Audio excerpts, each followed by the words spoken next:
Gamers, how's it going? So we got a couple videos that I'm going to try to make today. I'll try to make as many as I can. I do still have to go to work, so it might be hard to get as many videos out as I would like to. But usually before sets, I like making a couple of introduction videos. I don't want them to be too long. These are not like full dedicated deck profiles. They're more so videos to kind of like help you, just have like a starting point with one of the new decks that's coming out in the new set, so that like before I get the chance to make a deck profile, you do have a little resource.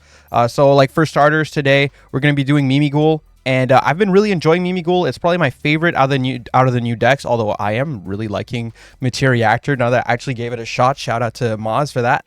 But yeah, so we're going to start off with Mimighoul. Now, a lot of people are going to cringe at this because I'm not going to be playing a pure Mimighoul deck, mostly because a lot of the stuff that you see used in like a pure Mimighoul deck is not really, it's like quite limited in Master Duel. Like for example, I saw a topping list that was running 3 Shifter. We only have Shifter at 1, and there was a bunch of other cards that like were just not really available. Like pure Mimighoul wants to run more cash cards. We don't have all the cash cards that we need for that. So either way, basically for Mimighoul, I'm going for a 60 pile here. A 60 pile with a bunch of Snake Eyes cards, Kashtira cards, Azumina cards. Well, I say a bunch, but it's not really a bunch. It might look worse than it actually is, okay? We're not doing Snake Eyes combo. We have like none of the Snake Eyes links. The main reason that Snake Eyes will be run within Mimighoul is because Mimighoul is a rank 1 / level 1 flip deck, and this engine makes a rank 1 super easily. Any rank 1 gets you full combo in this deck, so it just makes a lot of sense for that purpose, and that's really the reason that we're using the engine. You can use Deception, set up your Azumina lines to get yourself an early like Omni Negate, and land yourself your rank 1, which is Giant Mimighoul, and from there you can set up pretty much everything. So if we want to talk about the Mimighoul cards a little bit here, your 2 3-ofs in the monster department is Mimighoul Dragon and Mimighoul Archfiend. This one is like your best normal summon because it will just search on normal summon or special summon. It'll add a Mimighoul spell / trap from deck to hand, and you have really good ones. Your field spell is extremely broken. Once per turn, getting to add a Mimighoul monster from deck or grave to your hand every single turn. Like literally one of the best. I feel like I say this every time I see a field spell, but one of the best field spells ever, I guess. Yeah, it's just really, really absurd. And also it has a nice little lock where if a player controls a face down monster, they can't normal summon a monster or declare an attack with special summon monsters that turn. Now the fun thing about this deck, basically every single Mimighoul monster within the deck, other than Mimighoul Master, special summons itself to your opponent's field in face down defense position. Then they have flip effects where they'll get their effect and then they'll go on over back to your own field. So for example, like Mimighoul Slime here can special a Mimighoul from your deck to your field, and then it comes back to your field after it's flipped. This one is super broken. Archfiend, this is a 3-of for 2 reasons. Its flip effect on opponent's field is extremely broken, where your opponent has to draw you're the opponent in this case. So basically, when you flip your opponent's Mimighoul Archfiend during the main phase, you draw a card, you send a card from your opponent's hand to the grave, and then the control comes back to you. So it's like basically a +3 when this effect resolves. It's super broken, and this card is really useful on your own field as well, because this card can flip a monster on opponent's field face up, which allows you to use some of your multiple flip effects that you might want to get, or just to get back that monster after you flip it.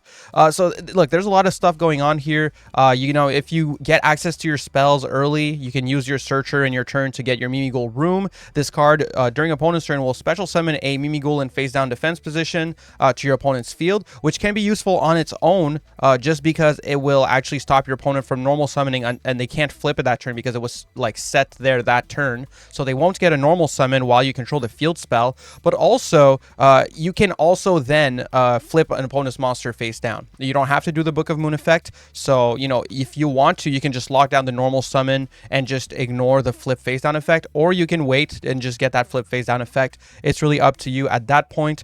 For the extra deck, there's actually quite a bit of wiggle room, so we're running the Zeus and a lot of different XCs. I'm using the Fiendsmith engine in here just because like you often end up with 2 leftover cards to do a little Fiendsmith line, and my Fiendsmith line is mostly focused on making a Caesar. It really doesn't do much of anything else. As you can see, like we're running Necroquip, Caesar, and Requiem. That's the entire, and Moon. That's the entire Fiendsmith package in the extra. In the main, we only are running 2 Fiendsmith cards, and yeah, So that's about it. I don't want to talk too long in this introduction portion. Like I said, I don't have that much time today, and I want to try to get at least 2 or 3 of these videos out today. So we're just going to show you a couple of replays to give you like a nice appetizer for this deck and, you know, give you a nice introduction. I won't be doing like a step-by-step guide. That will be more so if we do a deck profile after the cards come out, and I think I will. This deck is really, really fun. So hopefully this is helpful to you. Let's get into those replays. All right, so I'm going to show you the one card combo here. I feel like that's the best way to introduce this engine, really. It's really nothing too crazy. So here I gave myself a hand of Duel Star and 4 hand traps, just because the whole combo is going to be done with just our Duel Star. So here we go. We're going to go for Duel here. And I'm going to fast forward a little bit. So we go Duel Star, special summon, Duel, set up the Deception, send Duel to the grave, get Hallowed Azamina. At Hallowed Azamina, summon the Arcealago, grab original Sinful Spoils. This is how you get your rank 1. So you go original Sinful Spoils, send the Arcealago to the grave, summon Snake Eye Ash. Ash is going to search a Poplar, and then Poplar can special summon itself from the hand. With Poplar, you can search the Sinful Spoils of Subversion, and then you can shuffle back your Arcealago to get back your Hallowed Azamina. Subversion is just going to be your send to the grave to be able to do that. So there we go. Now we can activate Hallowed Azamina again, and there you go. Nib safe. You got your Omni Negate before your 5 summons, so you are nib safe. And now we can go into our Giant Mimighoul. Giant Mimighoul on summon can search a Mimighoul spell. So we're going to search our field spell. We're going to go for Dungeon. Dungeon can then search a Mimighoul monster. We're going to search our Mimighoul Dragon. Haven't used our normal yet. We can normal summon Mimighoul Dragon and search ourselves a Maker. So I just want to talk about Maker very quickly here, because Maker is a 50-50. So this card, I'm going to show you the one card combo twice, because there's a full advantage version, and then there's the losing the 50-50 version, which is still really good. So basically, this card reveals 2 flip monsters with different names from your deck. Your opponent randomly picks one, so they don't actually get to see. Basically, you get a 50-50 chance that they get the good one or that they get the less good one. So because of that, there's like 2 versions of this one card combo. One where, you know, you get the better payoff. This is the version with the better payoff, and I'm also going to show you the version with the lesser payoff. So here we go. We're going to activate Maker, reveal 2 cards. We reveal Slime, and we also, well, we don't reveal either. Well, we reveal them, but then when they pick, they don't see them, right? So they grab the Slime face down on their field. We get to add Mimighoul Archfiend to our hand and special summon it after. And then Mimighoul Archfiend on the field can flip the Mimighoul Slime, which is full advantage combo, because, well, this will summon something to your field and come back, right? So you flip this, then it triggers. You get to summon Mimighoul Armor to your field and grab the Mimighoul Slime. At that point, you can go for Mimighoul Throne. Throne is going to trigger to special summon Mimighoul Master from the deck, and Mimighoul Master is really cool. This card, basically, if this card's normal special summon, you add a Mimighoul monster from your deck to your hand, which all the Mimighouls, you can just trigger their effect in hand and set it to your opponent's field. And then on opponent's turn, you can quick effect change one face down monster on the field to face up attack or defense position. This basically means that, you know, you can put a Mimighoul Archfiend on opponent's field, and then during their turn, you can just flip it with Mimighoul Master and make them discard a card. The monster comes back to your field. You know, it's just crazy. It's just so good. Okay, so anyway, we're going to go and activate Master here, grab our Archfiend, activate Archfiend in hand, special summon it in phase down defense position to the opponent's field. Then we can use our own Archfiend as well as our XCs to make Moon. Oh, I also want to point out, Mimighoul Throne is also a quick effect bounce while you control Master. So you have, you know, the flip, which is going to be a hand loop on opponent's turn. Then you have Throne, which is going to equip itself to Master as a quick effect to bounce any card on the field, which is super useful as well. So we already have a bounce, we have a hand loop, we have an Omni Negate, and now we can go into our Fiendsmith line to make a Caesar.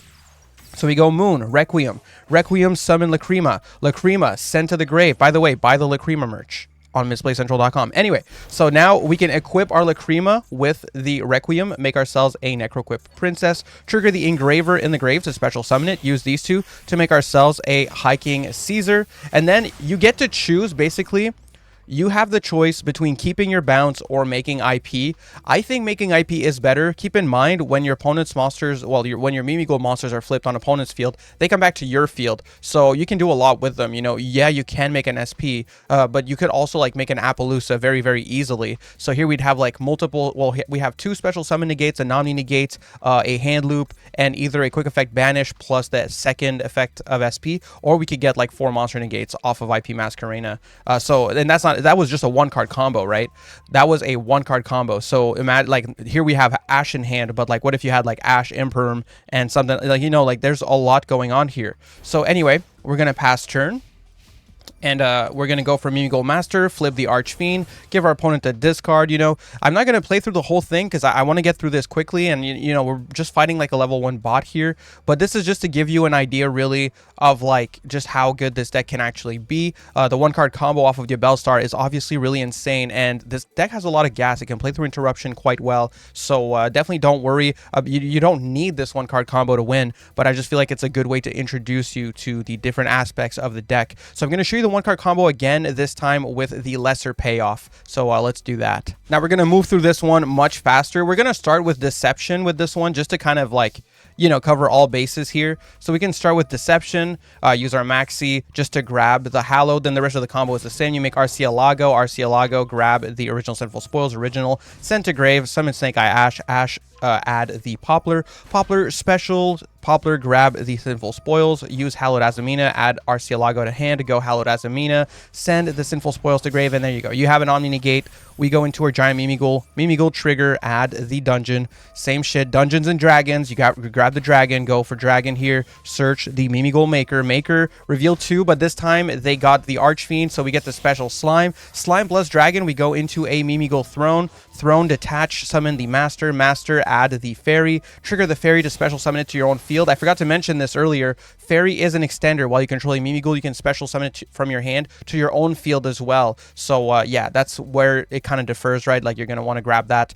They already have Mimighoul Archfiend face down on their field anyway from the maker earlier, so you don't need to search it and put it on their field. So you already have like the master flip Archfiend on opponent's turn regardless. So now you can use 2 monsters. You use the giant plus the you use a giant Mimighoul plus the fairy to make yourself a moon, and then you can go for moon, grab a Requiem, go Requiem, special Lacrima, dump the Engraver, Requiem trigger, make Necroquip. Then you can go for Engraver effect, shuffle back, special the Engraver, make yourself a nice Caesar. You lose a little bit here, but it's still not bad. You basically just lose the IP, but you still have like a quick effect bounce, you still have a hand loop, you still have an Omni Negate, you have 2 special summon negates. They can't normal summon while they control a face down on the field. So like, obviously they either have to flip this, or you're going to flip it for them with the Mimighoul Master, depending on, you know, how they decide to play it out. But yeah, it can be very, very annoying for your opponent to deal with, especially with all the interruption you have set up and the fact that they can't imperm because they have a monster on their field. So yeah, really, really good. So here we go, you know, set the Deception, and that's basically the one card combo. You know, the worst version. If you lose the 50-50 on maker, you still get a really, really, really good board, and that's just a one card combo. You know, that's not even taking into account that if they activated a hand trap, I could have went Triple Tactics Thrust, set our Room, which is a really good trap card that would lock them out of normal summoning. You know, we could have went Talents. Like, there's just a lot going on with this deck. The reason we're running a lot of Thrust and Talent in this deck, by the way, is because you're making your opponent activate effects, right? Because you're flipping monsters on your opponent's field that are activating effects, making your own Thrust live, making your own Talents live. It's a really, really nice bonus to have for the deck. So I definitely think these cards should probably be run at 3 or at least 2 in this deck, because they're just like so good. They're like no-brainers in this deck, basically. But anyway, we're going to move on here. I might have another replay. I think I have one playing through Interruption. Okay, yeah, so I have this one here. This one is playing through Duel with Mimighoul. Mimighoul can play a little bit through Duel, so that's kind of nice. I actually can play a lot bit through Duel because the Fiendsmith engine is really, really good into Duel, and even though there's a lot of Mimighoul cards you can't use, there's still some things you can do, so let me show you. We're going to go ahead and activate our Pressured Planet Rightsoth, grab the Kashtira Unicorn. By the way, the reason the Kashtira engine is so good in this deck is because it pairs extremely well with Deception or Diabellstar. So for example here, I could special Kashtira Unicorn. Well, obviously we got hit by Duel, right? So that's not going to happen, but I'm just giving you the hypothetical here to explain. So you get special Unicorn, get your birth, activate Diabellstar, send Unicorn to the grave, get, you know, your Deception, get all that stuff going, and you can just use birth to bring back Unicorn. So Kashtira engine is actually really, really good in this deck. It pairs really well with that aspect of the deck. Keep in mind also, if you started with Fenrir, you could go Fenrir, search Unicorn, activate Deception, send Fenrir to the grave, and then you have no monsters on the field. So you can actually special your Unicorn, grab your birth, and, you know, just get it rolling from there, bring back your Fenrir. It feels nice. It's good, okay? It's just good. Anyway, I'm kind of beating around the bush here. Let's keep going. So anyway, Here, I'm going to go ahead and just use what I have, considering that we're playing into Droll. So we went for Unicorn. We activate Diabell Star. Well, special Diabell Star by dropping the Maker. That is completely useless into Droll. The Diabell Star can set the original Sinful Spoils, which is very important. Sinful Spoils send Diabell to the grave. We get to special Snake Eye Ash just to get another level 1. And then I'm going to normal my Dragon. I'm going to activate Thrust to just set my Mimighoul room from the deck, which is a really good trap to have. Well, not that great, really. It's just going to be a Book of Moon because we don't have our dungeon to lock the normal summon, but it's still quite solid. We can use these two here to go into a Moon of the Closed Heaven, and we can use the Fiendsmith engine to really help us play into Droll a bit better, right? So we can go Lacrima, send, and then we can equip, make Necro Equip, activate the Engraver, special summon it, use these two, make a Caesar. Super respectable board, okay? Into Droll, this is super respectable. It's not the best thing ever, but it's not bad, you know? Like, if they summon something, here they're playing, like, super heavy samurai. They activate an effect. I get to look at their extra deck. Oh my god, I didn't know they had this long ass animation for the extra deck. Okay, give me a second. Yeah, we saw everything. Anyway, we remove Baron, so they're gonna go for Waka Ushi, special Waka. Now after they special Waka, I can special one of my Mimighouls face down. In this case, I'm going for the Mimighoul Dragon because, like, if they flip it, it's gonna break all their face up monsters, and you know they can't flip it this turn. And also once it's flipped, it comes to my field, and you know, this card is just is a good card. Anyway, so anyway, we're gonna flip that face down. They're gonna go for their Soul Piercer here, and then they're gonna link away Soul Piercer into Scarecrow, trigger Soul Piercer. We have another effect here. I might have wanted to use this a bit later in the turn, but I do want to point it out. Maker's Graveyard effect is really good. If your opponent special summons a monster, you can banish this card from your grave, then target a face-down monster your opponent controls, and flip it. So Mimighoul Dragon's flip effect destroys all face-up monsters your opponent controls. Well, that you control, I guess. So in this scenario, it can be quite useful. Now, I might have used it a little bit too early. Maybe I was too eager, but I was just kind of worried because I was playing very limited into what is actually a full power, super heavy samurai bot. So yeah, so I might have done it a little too early, but it's still a really solid option to have considering we were playing into Droll and everything. So, you know, Maker, flip the dragon pops the link, we get back control of the dragon, and then like we've got a pretty nice little setup here, you know, on turn 3. It's not the best thing ever, but we can go for Birth, we can activate original Sinful Spoils, shuffle back to get our Poplar can special from hand. Now we have 2 level 1s. We can go into our Giant Mimighoul, grab the dungeon, we can go and activate dungeon, search a Mimighoul Dragon that we can normal summon, then we can grab a Maker, we can go and use Giant Mimighoul to pop their scale, and then we can summon out an IP Masquerena, activate Maker. We can search Magical Archfiend and get ourselves, Mimighoul Archfiend. Anyway, we use all 3 of these here to just make an access code because we can just go for lethal very easily here. So, you know, banish Requiem, banish IP Masquerena, trigger our Birth, bring back Unicorn, not that we need it, and just go for lethal. That's simple. And if they had Nib, we could have negated Nib anyway because we had Caesar, right? Pretty damn good. I just realized I'm still on my stream scene. Whoops. Yeah, anyway. That's about it, actually. Like, that's about it for this showcase. I don't want it to be too long. I hope this was like a useful introduction to the Mimighoul engine. I yapped a lot because I was trying to keep it compressed. I was trying to compress a lot of information into a pretty short video. So hopefully this is helpful and not annoying to watch. Thank you very much for checking out the video. I'm going to try to get another one out for Matereactor next. And I might not do Ryuge. Ryuge is a lot worse than I thought. I was very, very sad and disappointed about that. I think dinos might be dead. But we will do Crystron. Anyway, see ya.